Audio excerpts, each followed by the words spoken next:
In this video, you'll learn how to fix the Claude Code version mismatch issue. By following these steps, you will identify the currently running version, remove any conflicting installations, and ensure a clean reinstall to resolve the inconsistency. Begin by identifying which version of Claude is currently running on your system.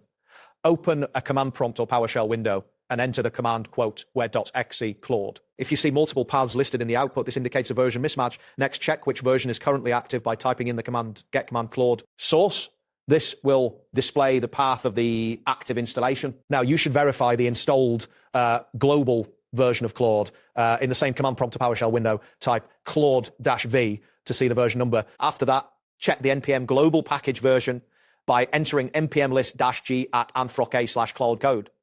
If the version displayed by the command line interface does not match the npm package version, it indicates a corruption or a duplicate installation. To resolve this issue, you need to remove all Claude installations from your system.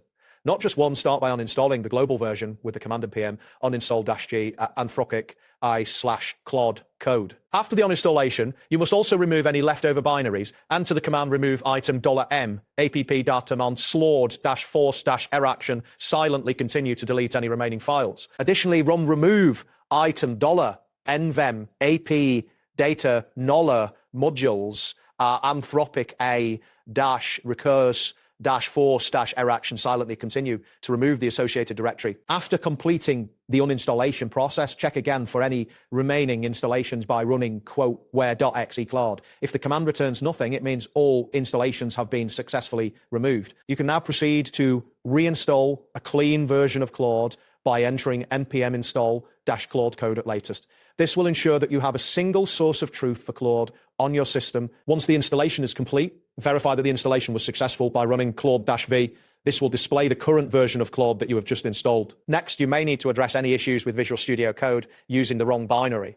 To check the status of VS Code, enter code-status in PowerShell. If the extension still reports a version mismatch, you can force VS Code to use the system path by running setspath $nverm path $nverm apt data. After making changes to the path variable, restart Visual Studio Code completely, ensuring that you fully close the application rather than simply reloading it. Next, check for any inconsistencies with your node version. Open a new command prompt and run quote where.exe node followed by node-v. If multiple node paths are found, you should remove the older one using when-get uninstall openjs. Node.js, keeping only one LTS version. In case your project requires a specific version of Claude, you can install that exact version by entering pm install-g at anthropic ai/claude-code at x.y, 7xy, z with the desired version number. After the installation, verify the version once again by running Claude-v. Finally, open a new PowerShell window and run quote where.ec Claude, followed by Claire-v to ensure that everything is functioning correctly and that there are no persistent mismatches.